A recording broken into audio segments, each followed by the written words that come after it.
What could go wrong playing 3 Stage 2s? It's Inteleon Nidoqueen.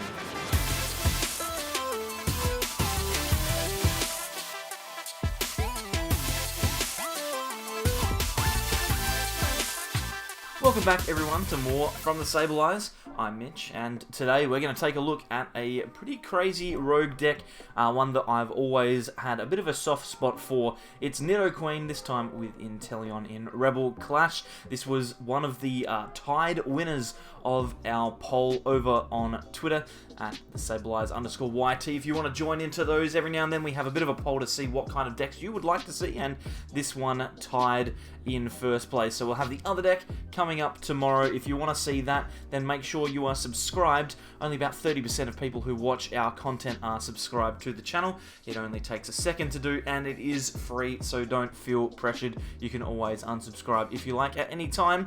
Without further ado, we will take a look at Inteleon Nidoqueen and see exactly how this thing works. Now, we've seen Nidoqueen before in the past. Queen's Call and Power Lariat are both very strong abilities and attacks. Nidoqueen with 160 HP as a Stage 2 is solid. Queen's Call means we can search for any Pokemon from our deck that isn't an EX or GX. Now, that used to be a bit of a hindrance for Nidoqueen, but there are a few things now that we can search for on top of our regular support Pokemon. Specifically, things like Eldegoss V, which we actually run one copy of in the deck. It is neither an EX nor a GX, it's a V card, so you can search this with Nidoqueen to give yourself effectively one searchable supporter during the game. So this is a really, really cool interaction, but mostly we want to be getting Stage 2 Pokemon into play so that we can be using Power Lariat, which does 10 damage plus 50 more for each evolution Pokemon on our bench. Now, if we have 5, it doesn't need to be Stage 2s, it can be Stage 1s as well. If we have 5 of them, we are going to be doing 260 damage. It's pretty strong. It's not nearly, it's not enough to take a knockout on something like an ADP, which is a bit disappointing. That is something that we're probably going to need to work on in the future. This list doesn't play Shrine of Punishment. It probably could, but we aren't at the moment, so definitely a potential area of improvement, but we can still take knockouts on things like Dedenne, as well as getting solid half hits in on most of the format. And once you're set up, you don't necessarily need to be one-shotting things. You can just get a couple of prizes here or there, then that's probably going to be good enough. Now, the way we're going to try and set these Stage 2s up is through a 2-2 line of Meganium. It has quick Ripening Herb in order to bypass the evolution rules. For Stage 2s, we can choose one of our basic Pokemon in play and then evolve it straight into the Stage 2. We can even use this ability if the Pokemon has just been played down. So we can put down a Nidoran one turn, use Meganium to evolve it into a Nidoqueen, and then start attacking right away. So that's very, very good. A 2-2 line is a little bit thin, but that's okay. We've also got a little bit of a support Inteleon line. It's 3-2-3, and we're going to use it for Shady Dealings when we play this Pokemon into play from our hand to evolve one of our Pokemon. The Inteleon can search for 2 trainer cards, so that could be Rare Candy, it could be a supporter or something like that, it could be a Pokemon search card, it could be almost anything that you want it to be, including a supporter, which is very, very good. And we also have 2 copies of the Drizzile as well, so that we can manually evolve these ones up and get extra Shady Dealings effects. It can help us as we're setting ourselves up.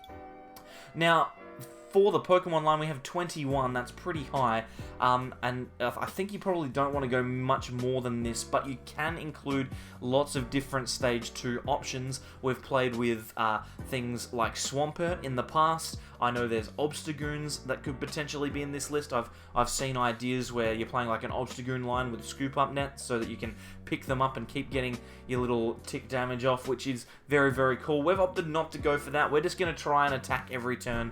We might not win every game, but we are going to be able to get Power Lariat off. And the reason we're going to get that off pretty regularly is because not only are we running 4 copies of Triple Acceleration Energy and 1 copy of Super Boost Energy in order to get our attack off, we're also running a 3 count of Twin Energy. Now that doesn't seem necessarily great because we've got Power Lariat, which costs 3 colorless, but counter gain, we get ourselves a little bit of an extra boost to that consistency. It means that we not only get to attack with an extra energy card, but we actually have to hold the energy there, which is super, super good. We're happy to do that. The rest of the list is built around consistently getting the Pokemon that we need out. We've got lots of Search, Quick Balls, and Evo Incense are really important in this list. We also have, obviously, Queen School from Nidoqueen, but we want to get those Pokemon out quickly. And since we have 21 Pokemon, 3 Pokemon Communication is pretty good as well. We have a copy of Ordinary Rod to get our attackers back. We probably want to put in a copy of Nidoran and Nidoqueen so that we can continue attacking, or if we do lose a Meganium or Chikorita, we might want to put those back in as well. We also run 4 copies of Rare Candy. Even though Meganium is a very good ability, we do still need to have that item-based evolution, especially in the early game. We want to find it as quick as possible to get our Meganiums and Nidoqueen into play, so that is really important. That's usually going to be one of our first search targets for our Drizzile or our Inteleon, so we want to make sure that that is there. We've got 2 copies of Switch. It's a little bit low, but we do need to fit these other cards in instead, and we've got a 4-3 Cynthia and Marnie supporter line. We don't want to be discarding too many cards in this deck. We'd rather not play Research. It seems kind of counterintuitive. We want to draw lots of cards, but we don't want to discard things like Nidoqueens when we don't have to. Finally, in Gust, we've got 2 copies of Boss's Orders. We don't mind discarding this early, especially since we have a copy of Eldegoss, which is searchable, so that is pretty solid. We also have a copy of Great Catcher as well, so that we can gust out things like Dedenne and take knockouts there, but we should be relatively good to get those knockouts. I will say the list is a little bit flawed at the moment. We do need a way to get that extra damage in. Shrine of Punishment is a good way. Zigzagoon could be a good way, like I mentioned, but we would need to kind of jig the deck around a little bit to try and fit those in. But at the moment, I think consistently we're going to be getting our attack off. Whether we're going to get one-shot knockouts on Tag Team GXs, I'm not entirely sure. I don't think so, but that's okay. Worst case scenario, we can always just scratch with Nidoran. That'll be fine. Like, what's the worst that can happen? Or even use Sobble for pound, or that extra 10 damage could just be enough every now and then. Anyway, this is the Nidoqueen list that we've used. Hopefully you enjoyed. It's in the description down below if you'd like to test it out yourself. And what we'll do is we'll take it out onto the ladder now and see if we can get ourselves a decent game with it. So the big problems are going to come early with this deck. If we can't get ourselves set up, we're going to have a bit of a problem. Hopefully win the coin flip here. Going first is always good for these stage 2 decks. We do win the coin flip, so we will go first. And if we get a decent start, we should be okay. We've got a Nidoran and a Sobble, a Rare Candy, and a couple of Pokecoms as well. So this is pretty decent. It's kind of an awkward start, though. We do need a supporter. We can get that potentially from Drizzile, and it looks like we might be going up against a Green's Reshizard list here. I don't think that they're ever going to get a knockout on our Nidoran turn 1. I could be wrong, but I don't think so. I think they would need to use a little bit too much to get there. They do have Welder turn 1 though, so that's pretty solid. They're only attaching 1 energy, so it looks like they might go for the Flare starter, which is fair enough. It means we've got ourselves another turn to set up a little bit. Now, this is where we are going to get punished a little bit. The Reshizard having 270 HP is going to be a bit awkward. We'll need to half hit that in order to get ourselves 3 prizes. The fact that we can't one-shot it could come back to bite us. We'll see. At the moment, though, we're looking pretty solid, and that's a really good card to pick up here. The Inteleon, I think, is good, not because we can play it, but because we can shuffle it back in. We need to find Chikorita here. So what we'll do is we'll play down the Chikorita, we'll evolve into the Drizzile. I think there's a part of me that wants to go for the Nidoqueen here, and we probably could have, because if we go for Nidoqueen, then that would be great. In fact, actually, yeah, I probably should, now that I'm looking at it, I probably should have gone for the Nidoqueen. If I Pokemon Communication into the Nidoqueen, then I can just search for the Drizzile for the supporter anyway. So, I've completely stuffed this one up from out the gate. Hopefully we don't get punished for it. We actually had a knockout on the active if we had just played properly.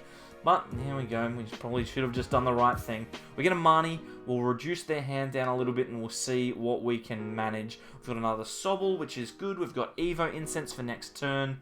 And we will be able to call for family here by using Super Boost Energy, which is quite funny. But, yeah, no, probably should have taken the knockout on the Volcanion this turn. Definitely not the right play for us, but it is a deck that requires a little bit of brain power and a little bit of sequencing. and this is one of the first times that I've played it since we've upgraded it, so, you know, maybe I shouldn't necessarily be recording this one. Maybe I should do a little bit more practice. That's okay. Just to show that we are fallible, we are real people, we make mistakes, and that's fine. They're going for Fiery Flint here, so they're going to be able to High Heat Blast and knock out this Nidoran. The question is, are we going to be able to get ourselves into Nidoqueen next turn? We should already be able to rise up, but that's okay. You're going to High Heat Blast, there's a knockout. Now we'll be promoting the Nidoran here, and we're going to be able to get Inteleon for sure. It's just a matter of whether or not we are able to get an attack off, and I think by missing that attack last turn, we could... Okay, alright, yeah, sure. So what we can do here, this is actually really good. We can grab Inteleon, and then evolve the Drizzile on the bench. And what we can do is we can pick up a couple of things here. This Nidoqueen is a big pickup. We can grab Rare Candy, we can grab a supporter, we can Rare Candy into the Nidoqueen. Then we can use Nidoqueen's ability next turn to get ourselves into another Pokemon. So that's pretty good. We've got Counter Game. We don't have energy, unfortunately, so we might not be able to attack here. We're going to Queen's Call. We'll grab ourselves probably Meganium, I would say. That way we can get ourselves going for next turn. But we have missed twice here. 2 turns of attacking. It's not good. We probably want to make sure that we get into something else here. I'm thinking maybe like a switch into the Nidoran isn't a bad play. We're going to lose it, but I'd rather that than lose the Nidoqueen, which we do need. The Quick Balls will be able to find us some Nidorans next turn. And actually, again, I'm thinking maybe we might have messed up some of that sequencing there. Again, we could potentially done that a little bit differently, but it's okay. I'm not unhappy to lose this Nidoran, but it's quite frustrating because that means 2 of them are in the discard, which means we won't be able to find extra Nidoqueens for next turn. On the plus side, we do have Nidoqueen on the bench. We can use Queen's Call to find Inteleon next turn, so we will definitely be able to get ourselves set up. I think we're going to need those Nidorans back, but there could be one left. What we might do is we might Quick Ball away the Quick Ball possibly, and grab that last Nidoran out before we get ourselves the Inteleon, although... Oh my god, this game's full of misplays. We should have used the Queen's Call first to grab the Inteleon, because then we could have used the Quick Lightning Herb to check and see if we actually had the thing. If we actually had the Nidorans, then that would have been great, but now we don't have them, so that sucks. I think we're just going to have to grab this Chikorita. This is a disaster of a game. I don't know why I'm showing this one. We'll chuck the Counter Gain on, and we'll Queen's Call here. We are going to need to find Inteleon. We could potentially have used Eldegoss there, but I think Inteleon is the best way to go. We can evolve into the Inteleon. We've got ourselves access to a supporter now, and we could potentially even grab this Ordinary Rod, because we are going to need to put those Nidoran back in. We don't have any left. So I think Cynthia and Ordinary Rod is the best chance of finding energy. Now, we've got a ton of energy left in deck, so it shouldn't be too hard. If we can just find them, we should be fine. So we'll shuffle 2 Pokemon in, get those Nidorans back. Next turn we'll be able to put one down. I probably won't even show this game, to be fair, unless something crazy happens. We found Twin Energy though, so that's good. And we've got another Quick Ball, so we could Quick Ball away the Evo Incense here and find ourselves another Nidoran. So we can put that onto the bench. That's positive. And then we'll be able to Parallel Lariat and take the knockout on this Volcanion. That's our first prize. But they are going to easily be able to take the second one on us. That's a little bit disappointing. The best thing for us, though, is we've got the second Nidoqueen in hand already. So we can straight away Quick Lightning Herb into that, attach an energy, and then Marnie. And hopefully, if they use greens or something like that, we could potentially get away with it here. We do have to hope, though, that they don't get themselves another powered Rechizard, because since we can't one-shot it, we're probably going to struggle to knock it out. But that's okay. We should be able to at least do enough to half hit it. There's another Rechizard, so if they do get that one on the bench powered up, this could be a little bit awkward. They will be able to use their Flare Blitz this turn to get the knockout. They've gone for greens. which I'm not too upset about because we've got Marnie in hand, so whatever they grab, they won't be able to hold on to for next turn, so that's okay by me. Let's see what they grab here. They are going to go down to 3 prizes, and we're going to half hit this. We're actually not on a bad trajectory here. The awful thing is, though, if they are able to get that Reshizard powered up quickly, that could be quite frustrating. Looks like they're going for Fire Crystal and Tag Call here, so maybe going to use Tag Call to find a Mallow and Lana next turn. That could potentially be the way ahead for them, but we're not going to let it happen. We're going to Marnie them, so it's not a big problem for us. We're going to play this Nidoran into the active. We will be able to evolve into the Nidoqueen with Meganium. And then I think we did get the Twin Energy there, but I don't think it's worth risking it. We might just attach the Triple Acceleration Energy to the active and then Marnie. This way we're guaranteed the attack, and then anything else we get on top is a bonus. Now we're going to need to use Queen's Call here. Queen's Call is going to probably have to grab us Nidoran. We do need to get another Nidoqueen out next turn, and this gives us the best chance to do it. And we do have energy on which energy of which we can attach. We probably don't attach the counter gain now. We can hold on to that for later. And we'll do 160. It's not an amazing hit, but it's enough to half hit, which is the key.